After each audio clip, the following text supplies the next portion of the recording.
You've just entered the Disaster Tough podcast, the place for emergency managers, first responders, and humanitarians who want to get the job done. Stories, lessons, and tips are provided by field experts. This show is owned and operated by professional emergency managers at Doberman Emergency Management. We apply disaster tough logic by protecting life, property, and business continuity through planning, mitigation, and training. Check us out at DobermanEMG.com or click on the show notes. Radio comms just got a major breakthrough with the L3 Harris XL Extreme 400P. It's the newest and toughest radio out there. Built by their space and tactical teams, the XL Extreme series can take a beating. 1,700-degree blast of heat, repeated 3-meter drops, rain, salt water, you name it. The XL Extreme series by L3 Harris can take it. Visit L3Harris.com to schedule your demo today. The battle to monitor and contain COVID-19 just got exponentially better for us. We are officially introducing an electronic, reusable COVID-19 test through our sponsors. It's called the COVID Plus Test, created by Tiger Tech, distributed by FS Global. This is the first FDA-authorized, rapid, non-invasive pre-screener. It's extremely easy to use. Forget those one-time use swabs. This is a disaster-tough technology.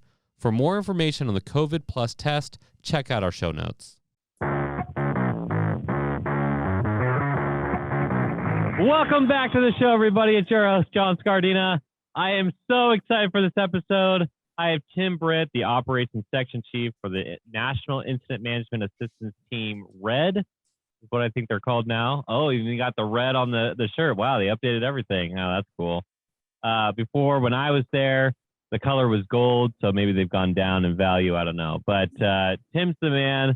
I'm excited to talk about what the National Strike Team is doing and see about future plans, and I'm sure he's going to give you great advice today. Tim, welcome back to the show. Hey, John, thanks to be back. Appreciate the opportunity. Yeah, absolutely. So first things first, are you following hockey at all? Only the guy who got shot in the chest with a firework and wound up dying. That's tragic, man. Freaking nuts, dude. I'm like laughing, but it's absolutely horrible. I will say, though, it kind of makes sense for one reason, and it's really dark, but just follow me for a second. He played for the Columbus Blue Jackets, Ohio. And of course, he went up to Michigan and they killed him, right? Essentially. Michigan's the worst. So go Bucks, Ohio State. But seriously, I hate to make light of it. I mean, that it shows that like fireworks are dangerous. But you think the guy could like take it, right? With all those hockey pucks hitting him or something. I don't know, man. Exploded on his chest, right? Yeah, I think that just amplifies the necessity for PPE, man. Like whenever you're doing operations, whether it's hot tub, fireworks, or actually going into a contaminated environment, hazmat area, you got to have your PPE on, because if you don't have the right stuff, you're going to be impacted. The fact that they were shooting off mortars next to a hot tub just tells you everything you know about like something could go wrong. And like, I mean, I don't mean to like make light of it, but like seriously, there's probably a lot of really obvious takeaways from that situation of time and place. And it is unfortunate. So you're not following the Las Vegas Knights. I don't really follow them either, but that was a lot of fun when we went to that. Yeah. Woo! That was awesome. I still have that video somewhere of us doing that. Okay, let's talk about your job. This is why people want to talk to us. First of all, RED. Did we talk about this last time, the rebranding of the IMAT teams? There's a lot of big changes that's happening with the IMATs, right? When there's a new directive that came out and stuff. Oh yeah, the IMAT directive. We're not operating off of the Carlisle memo that I actually have it right here from 2011, which our response metrics were kind of measured against this guidance from 2011. The new IMAT directive has this is crazy. I've got this stuff right here. This is hot. I mean, the little metrics tag, I can go right to it. And it's important. I mean, IMATs deploy within 2 hours, arrive in incidents in the continental United States within 12 hours. OCONUS 24 hours, right? So we've got some great readiness objectives and capabilities. Within 18 hours of arrival, completed initial assessment of unstable critical infrastructure. So some really good metrics lined out, to see what right looks like, or you're not getting the job done if we're not meeting those metrics that are laid out there. So real important, objectives put in there for us. The 2-hour thing is, I mean, I operated under that as well when we were there, but to see that actually outlined as an official metric, how many times we say we were out the door in 2 hours and we'd get the call in 4 or 6 and, get on a commercial flight. Has that changed at all? Do you guys ever actually, so this is the funny thing about being on the IMAT, like we'd always test like using military flights, but then we'd all get on commercial. Do you guys ever, have they actually implemented that at all or what? Well, we have done the Coast Guard load up and fly out, but not in a response, right? Yeah. Because we execute the known type incident, like in the weather related normally, right? Where we have vision on what that timeline looks like, as opposed to the Wasatch earthquake, scenario, or the two we just spent previous 3 days working on, the Bay Area earthquake response and the Alaska catastrophic earthquake response, where you may see that military flight because there's no foresightedness to backwards plan that arrival time. That Black Swan event. Yeah. Okay. I have to remind myself, this is public knowledge. Okay. So this, I'm not giving away a secret here. When I got to the IMAT team, I'd been on the IMAT team for about 3 weeks, just joined FEMA from another federal agency. We went down to FEMA Region 9 and this planner, I'll just leave him nameless for now. He's like, hey, I just finished the catastrophic plan for the Bay Area. And he shows us the maps. And again, I'm the GIS guy, so I'm supposed to know the maps, right? And I'm looking at the map and the evacuation routes, and I'm like, this is way off. And to the point where, again, this is public knowledge, so I'm not giving away anything crazy here. There was one evacuation route outside of the Bay Area. And that one evacuation route goes by Lawrence Livermore National Laboratories. And I said, hey, if you're in a catastrophic event where you're truly trying to evacuate the entire region, national laboratories will be impacted, and you really don't want everybody to be driving by that. And he's like, oh, they haven't had live testing in years. I was like, just kidding. I was there 3 months ago, and yes, they do. And I'm not going to tell you what this kind of stuff they have, but they have a lot of stuff that if it mixes with the air, that's not good for everybody. And that was the only evacuation route out of the location. And I was like, maybe you want to revisit. He's like, well, I just chose the best route. I was like, you did not choose the best route, amigo. Let's pump the brakes there. So I don't know. That was my last review of the Bay Area evacuation plan. Well, feel better now because there are other routes out. That's great. That are going to be utilized. The scenario itself, there's a public version of the plan out there, and the operation would probably, at a minimum, be broken out into probably 3 different kind of areas of operation, 4 geographic branches, but supported by designated federal and state staging areas for each of those operational kind of areas. I'm kind of mixing terms. I don't want to confuse. You're fine. Yeah. Anybody. Yeah. So, and that's the North Bay headed up North Coast. There's the 80 corridor, egress out. Then there's that South Bay exit. So not just one area now, and it's unfortunate that the Region 9 office is right there on the Hayward Fault. So well, that's a concept of itself. It's the same thought process of having FEMA Region 2 in the Freedom Tower. Like the target.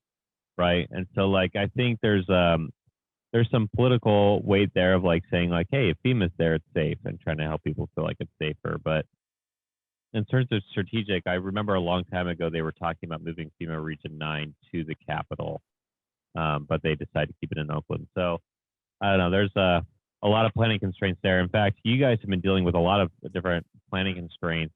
We talked in December about how COVID changed a lot of things in the virtual aspect of that.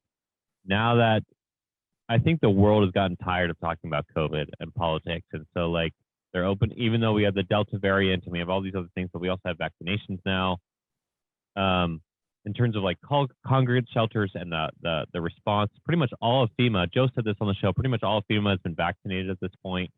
So in terms of like future responses, do you feel like it's getting kind of back to like the normal, or do you feel like COVID taught you so many lessons that like everyone's rewriting the book? Like, what are your thought processes there? Well, I think when we were talking operations, I mean, COVID was definitely a limiting factor, the constraint that For sure. specifically in the mass care arena, and resource availability for any sort of medical decompression, so that was always a consideration on how we responded. The team itself, we spent 6 weeks in Louisiana during kind of the height of COVID, right? And kind of amplified, felt firsthand that mass care mission and the medical availability of resources, to decompress or even to medical transport, right? So yeah, that it was impactful. But I think coming out, we're kind of metaphorically coming out the other side of this thing now, and headed right back into another hurricane fire season. And the national IMATs, really are, from my perspective, and kind of what our role is in that catastrophic, big type 1+ event, that's the mission set that we can't fail on, right? That's as a national IMAT, to go there and not know what we're supposed to do would be an embarrassment to myself. Like, what have you been doing the last year if not preparing for this, or for this, right? And we've got a pretty good, a basic approach to complex problems, right? That I think that can be applied across operations that we've come up with. So looking forward to executing them either in an exercise environment, preferably, as opposed to a real incident that's catastrophic to Alaska or California or the whole Cascadia subduction zone, Okay, so in terms of understanding those, you just explained like, hey, we're doing these new things where we want to implement them, we want to test them out. Recognizing a county level emergency manager, a campus level emergency manager, they have different operational constraints. They have different operational perspectives. Is there some advice that you could give them from like your lessons learned as the ops chief? Say like, hey, this is what you should apply at your level, at any level. Right. Yeah. That's the thing that we tried to do is operationally try to create a brilliant at the basics, right? And I think this could apply to the county. As you know, I was in Cal OES, the state, California. So I get that state relationship and the state relationship with supporting the county, right? And I had conversations and we went back and forth on this with our emergency services, mass care, critical infrastructure, our branch directors, right? And said, hey, what makes this good, right? Briefing out an FCO, reporting on information, and establishing operations. And we really came up with, you could apply this at the catastrophic level and to a flood in your county. And that's the nuances of established communications, right? Talk to everybody, find out who you can and cannot talk to, gain access to that impacted area, assess the impacts, and then deliver the capability, right? You can do that as a county emergency manager or as the federal government coming into a state, right? So that initial approach to establishing your operations, and then how do we communicate and relay to inform decision-making from the UCG or the director of emergency management for your county or what have you, and operate off of what are the line of efforts in that incident or the current operations that are ongoing. Identify which ones those are. Identify what are the critical considerations to those and what are the limiting factors, right? And then what are your resources that you have? What's coming in and what do you need?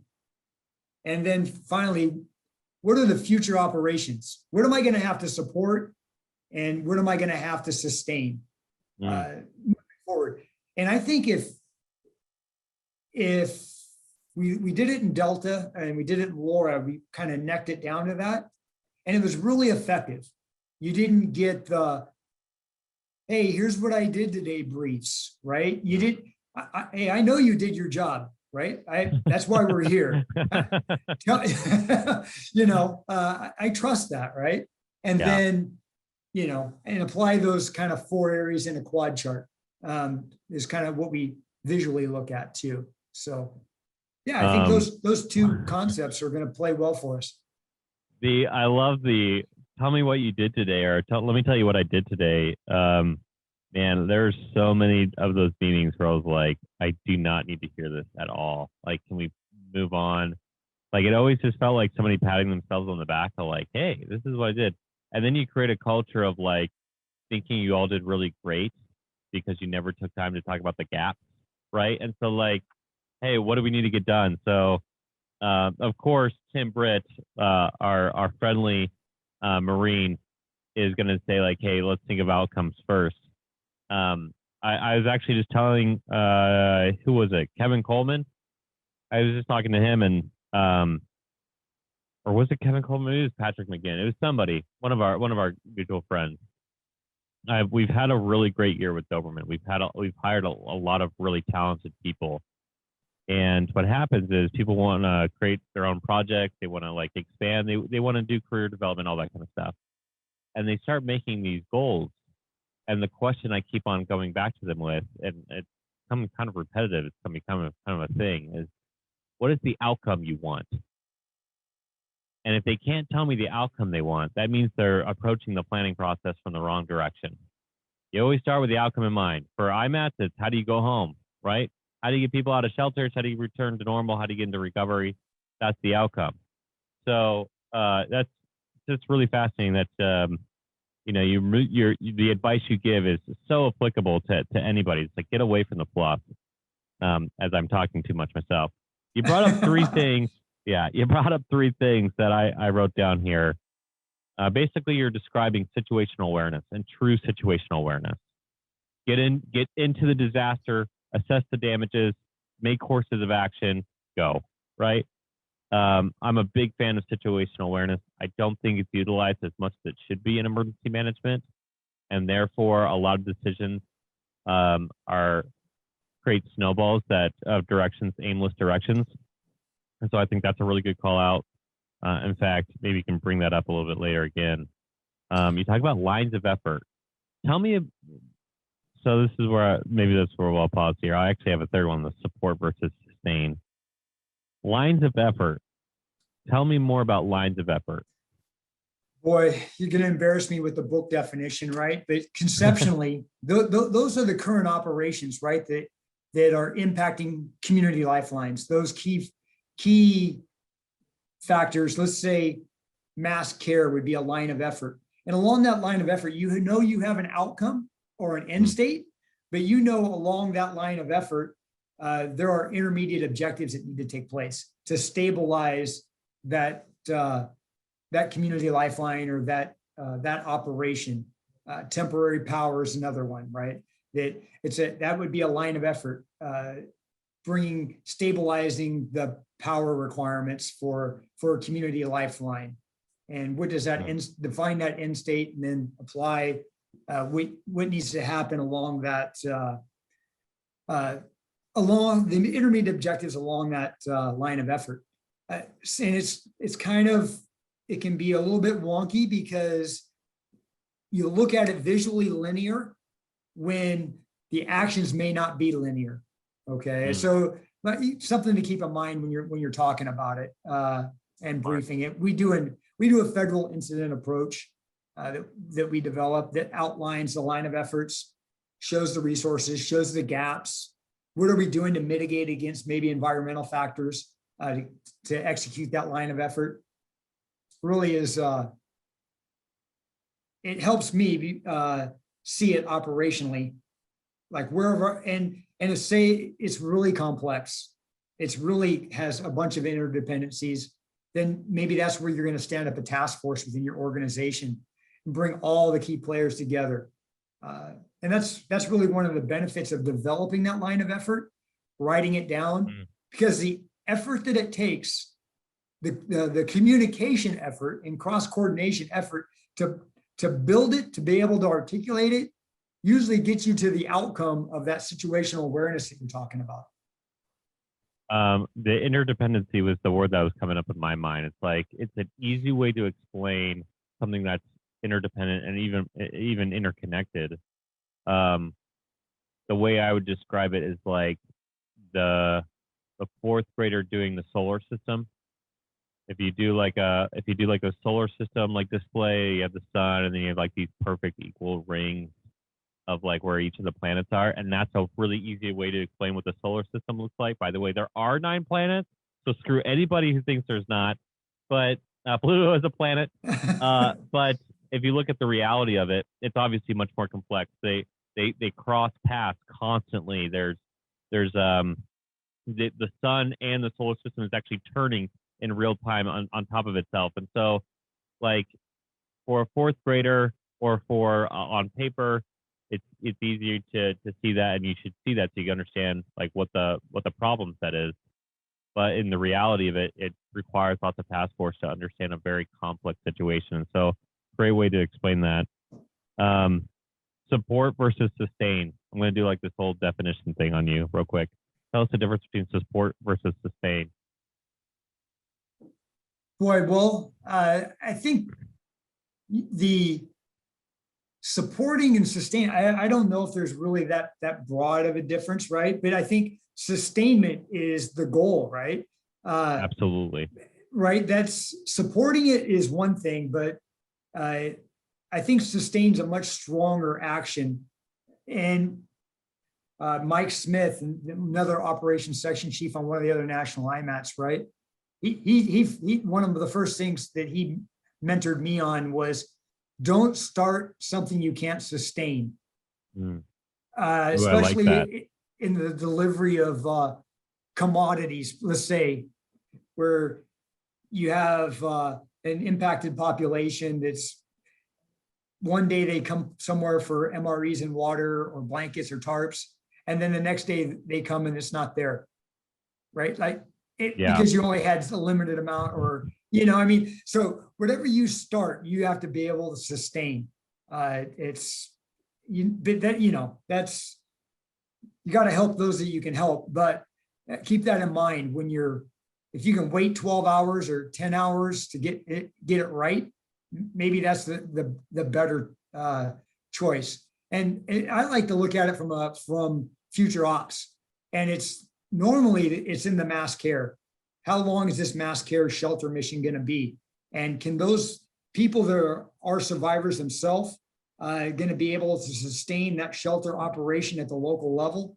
Or are we going to have to augment that beyond the state capabilities? Because you can't be late to need on that. Okay, I'm going to pick on you a little bit. It's never a smart idea to pick on Tim Britt, but I'm going to pick on you a little bit. It's really picking on FEMA. Future ops is really just planning. And most of planning in FEMA is just documentation. So like, I find that like the terminology is like, we kind of like that term is used a lot with FEMA of future plan or future ops. And like, well, that's just creating your plan. And understanding like, okay, we're going to put people in a shelter, which means we need food, we need water, we need like, how long can we live there? Should we put it in a flood zone? Probably not. So like, there's a lot of planning goes along with that, but yeah, that is future ops. Well, hey, let me jump in, man. Oh, Let me this jump. is, like I said, it's a problem. It's always a problem. Right. So I think over the last 2 years, at a minimum, we've been able to do some engagement with analytics. Smarter people than what you would say, what you would normally associate with FEMA planning, right? And giving them the tools, right? And showing them and utilizing analytic tools and methodology to project out, to be able to project out how long that pod mission is going to last, and utilizing the national business EOC and grocer input, and when is food going to be available? Where's that fine line between providing commodities that are readily available within as part of the recovery of that impacted region, and charting that out to give us an idea what that future feeding commodity operation is going to look like, right? And then also as part of the future ops, are in my mind, are cascading in events, or if this thing continues to trend this way, the shelter is going to be in the fire, right? Like, could by fire behavior, and using fire behavior tools to inform operational decisions that are, 5, 10, 15 days out. Another future op thing, right, that we're doing really well now is bringing in the IRC, or the kind of the interagency recovery coordination piece, and bring it in early. There's no bigger future op than long-term recovery, right? I mean, and us being able to inform and hand off that capability to that IRC branch now is, I think we're getting better every day at what we're learning and applying lessons learned, and with our operations. And like you said, I'm not going to disagree with what you said as a snapshot in time, but I think we're getting better, right? Yeah. And I think that's important. So, that's a good call out. And I will say that when I worked with informed leaders at FEMA, those informed leaders like yourself would try to use analytics to figure out what was going to happen, the cascading effects. Whether it's cascading is not, it's usually paired with something negative, but there's an impact to what you do, and trying to figure out what the impact will be based off of courses of action. Like, the more you can use analytics and decision making, this is what I tell people. I keep telling people it's 3 things. This is like why I think Doberman has figured out this amazing niche. If you take data, training, and experience, you're going to have a perfect emergency manager. You need to be able to be smart enough to say, I don't know everything. And so you start to gather all the information, whether it's different stakeholders, looking at geospatial information, cascading events, whatever. So you're starting to pull in all the data. Training, you got to be really good at your job. And so you had to practice constantly. And the last part is, sometimes there's just no a substitute besides, I've been doing this for 30 years. Trust me, X is going to happen. Andy John just shared that on our episode, talking about that in a similar fashion, where somebody said, hey, I've got to follow my gut. And that's after they looked at all the data. And so you take those 3 things, and you're going to have a very proficient emergency manager and emergency management group. And I think if FEMA is pushing more into that realm of getting experience, training, and analytics, I think that's all great news. I will still say, though, that the planning section, I don't know how much the planning section actually does planning based off of analytics, right? And so, if they're pushing that direction, that's phenomenal, for sure. Yeah, right. No, I agree, right? Like I said, we're trying to get better. We're leveraging talented people on our team to fill those roles. Patrick McGinn was a planning support. Cameron Sterrett, really bright planner, builds out concepts of operations for us, which, we're getting, like I said, we're getting better because we're demanding more too. So I like that. Yeah, it's great. I mean, so. So I have so many thoughts based off of that.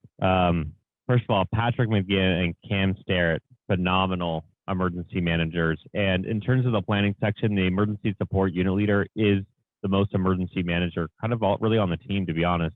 They're the one looking at all the plans and creating a plan based off of that. So there you go. And very smart to hire Cameron to replace Patrick. Wow, that was genius. And Yeah. it didn't take a genius to do that, though. Unfortunately, Yeah, it was yeah. pretty You know what? evident. Yeah, Yeah, pretty lucky. Yeah, genius move. Pretty obvious choice. Right. I think what the difference. I think the people like Patrick and Cameron, people like Kevin Coleman, people like you, and several others. I think what sets people like that apart. I've been really looking at this because we obviously try to hire really talented people here, and Franzi economy, man, she's off the charts. But I think it's this thrive for wanting to know more and willing to do something about it. I remember seeing you at the IMAT and like most people being like super bored, and you're like, man, I'm so busy, and I'm like, what? But you were just like that thirst for knowledge and wanting to do things right and to have that work ethic. Cameron's like that, man. Cameron is one of these dudes. Let's be real. He went into FEMA Corps. FEMA Corps, that program is mediocre at best. Went into Peace Corps, phenomenal program, but it requires a lot of starting effort. And so he goes onto the national team with not I would consider an expert level of understanding of what emergency management is, but within the 6 months, he was already beyond most people. Like that's who he is. And so, like, to your credit, I mean, by the way, you talk to Cam Starrett, you get to about 12 seconds before he brings up Tim Britt. Oh, Tim Britt, man, I love working with. He's great, blah blah blah. I'm like, are you sure you're not the deputy? Are you trying to get? No, he's a big fan of you, and I again, it goes back to that train of thought. Again, talking too much, but well done for like setting that standard. I have a question. This is kind of my Q&A with Tim Britt here. I keep hearing lately from some emergency managers, I disagree with it, but I want to hear your thoughts. They say emergency managers should not be involved with response. As a guy whose entire job is response, and who obviously I like response, what would you say to that? And without like just like laughing them out of the room, like, what are your thoughts on that? Well, I think that when you look at from the emergency management perspective, even with FEMA, even with my role, right? So you break it down, like there's the crisis management component of this, where your fire, your law, your public works, right? They're the subject matter experts dealing with that crisis, right? But there's a consequence management part. And I think as an emergency manager, you're back to your situational awareness piece, understanding the situation, applying the right capability to it. A lot of times the emergency manager has the direct line to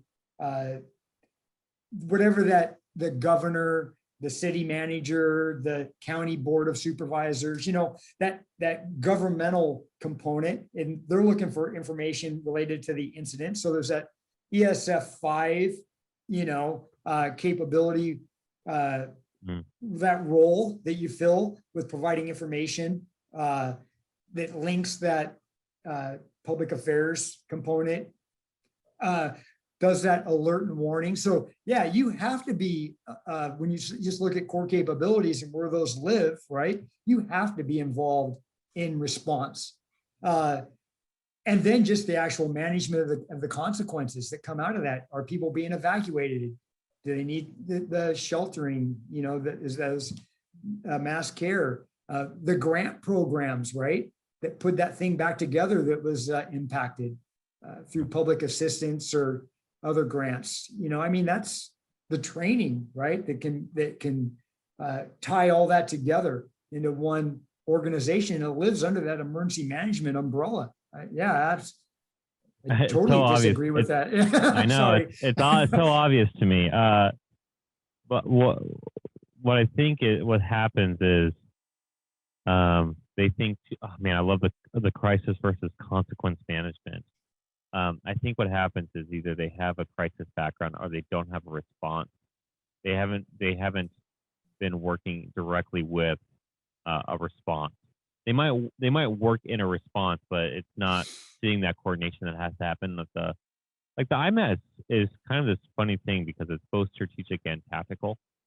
Definitely strategic for obvious reasons, but tactical because you're literally there working with the direct people who are involved. And I've been on this train of thought and thinking about like, okay, how do I like not laugh them out of the room, but try to understand where they're coming from. I think what they're trying to say is like mitigation and preparedness needs to be much more focused on.